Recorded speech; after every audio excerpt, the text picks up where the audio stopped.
we've been bestowed with in one of the most capable individuals of this country in their respective fields and otherwise. We will be having a great teamwork with people whom we have seen from a distance, some from close, but I have always admired. Our Foreign Minister is an inspiration for last many years for me.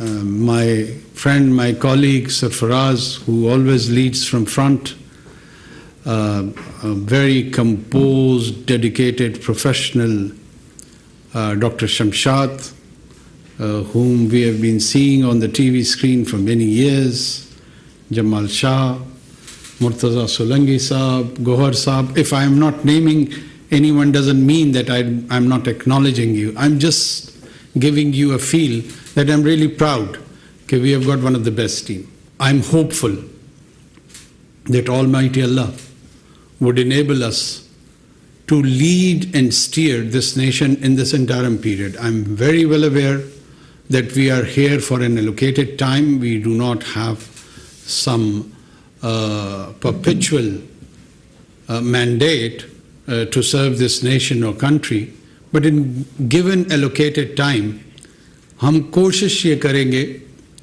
कि कोई foundations lay करें where we have sense of continuation of national and international commitments with all the previous governments which they have given to the different forums.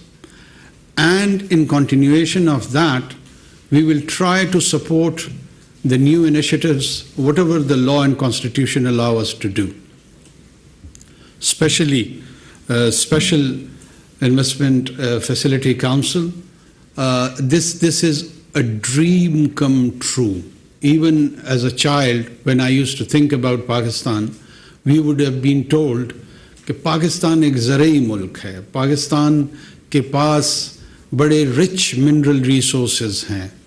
Or as hailing from Balochistan, we would take a lot of pride in our natural and mineral resources. But we never knew that what those mineral resources were. But a day has arrived when, thank God, with the support of all the institutions in which Pakistan military is in lead, with its ablest leadership, to support, facilitate, encourage, and realize this old national dream. मेरा अपना view ये है कि it is not idea or a dream of an institution. An institution may be in the lead role, but it is collectively owned by around 2,500 million people of this country. So we all own it, we all support it, and we will all contribute jointly towards it. Dusra, I know it's a polarized society, and in this polarized environment, we would try to differentiate between politics and law. There is a rule of law and there is a rule of order. We would ensure that rule of order is not compromised in any way. Rule of order would ensure and lead us towards the rule of law. If there is chaos, if there is anarchy, no governance system, no secular system, no religious theocratic system, whatever the people of a concerned territory wish to live with it, you can't have that. So we know the sanctity of the order. That would be kept at any cost. Pakistan is owned and shared by all ethnicities, by all creed, by all religious backgrounds. Quaid-e-Azam Muhammad Ali Jinnah, his famous speech of 11th August was a projection for the idea of a citizenry where no identity-based rights would be prescribed. Rights will not be given to the people on the basis of noun, right? Rather, it would be allocated on the basis of adjective, on the basis of conduct, on the basis of character, on the basis of behavior. The best of the best has to come and excel in this society. There are many dreams around the globe, but let's start having a vision of a Pakistani dream, and let's realize this Pakistani dream. Pakistani dream is the dream of our soul. It is imbibed by the ideas of Iqbal, the enlightened Iqbal. We would strongly discourage rigidity, be it in any form, in this society. We do not stand for the forces of darkness. Rigidity may come in the garb of religion or secularism or any other form. These extreme attitude, they are not just unwelcomed, they would be discouraged. They would be curbed and controlled by the law. I have a deep sense that along with our economic challenges, which are huge, with an able team like yourself, we will try to ensure financial discipline. We have a sense of sanctity of the taxpayers' money, this money on which we are having today's meeting, doing any sort of actions. It is paid by the people of Pakistan, and we have that sense of sanctity towards them. By the common vendor, he contributes towards our gathering. By a shopkeeper, by a civil servant, by a teacher, by a lawyer, they all contribute towards us so that we can deliver for them the social services. We can provide that secure environment for them.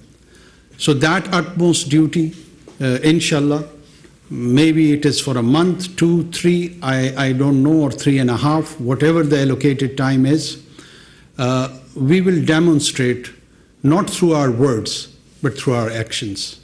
The minorities, inshallah, will stay protected in this country.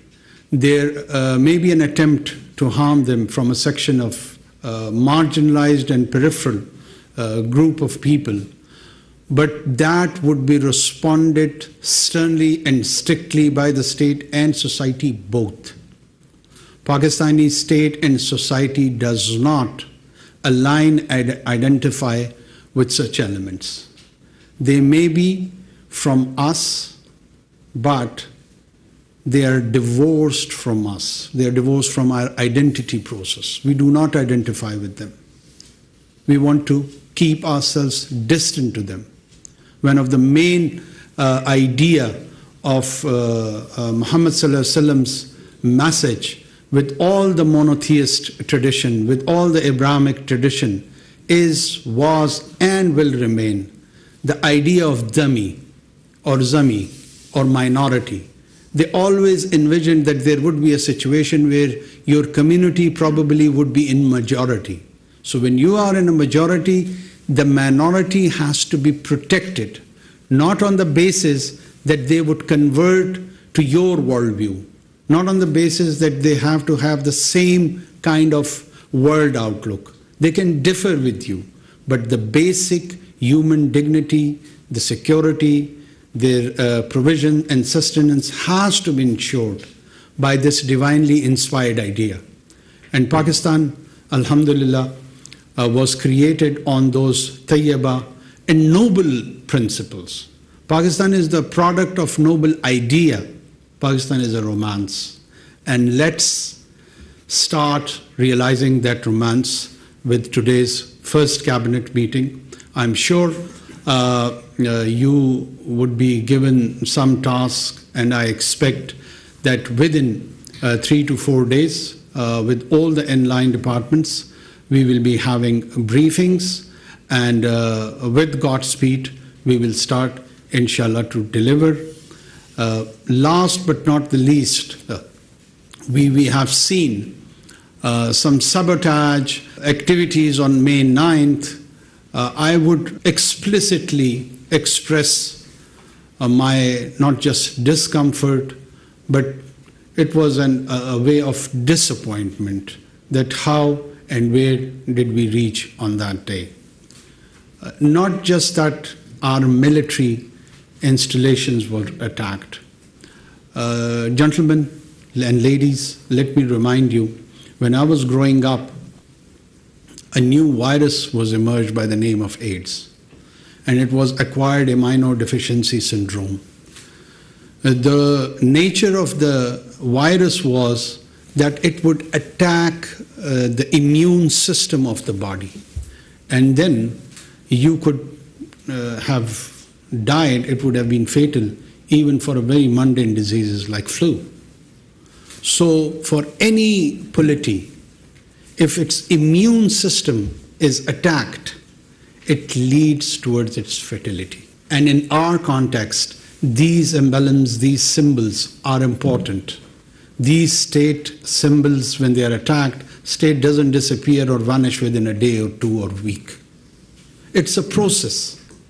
And the initiation of that process, or an attempt at least to do so, in my mind comes that it was exhibited on May 9th. We not just condemn it, now we are in the role to ensure that justice is being done, and whosoever violated laws on those days would be treated by those laws. There won't be any favor, there won't be any fear. We will try to implement with justice and neutrality.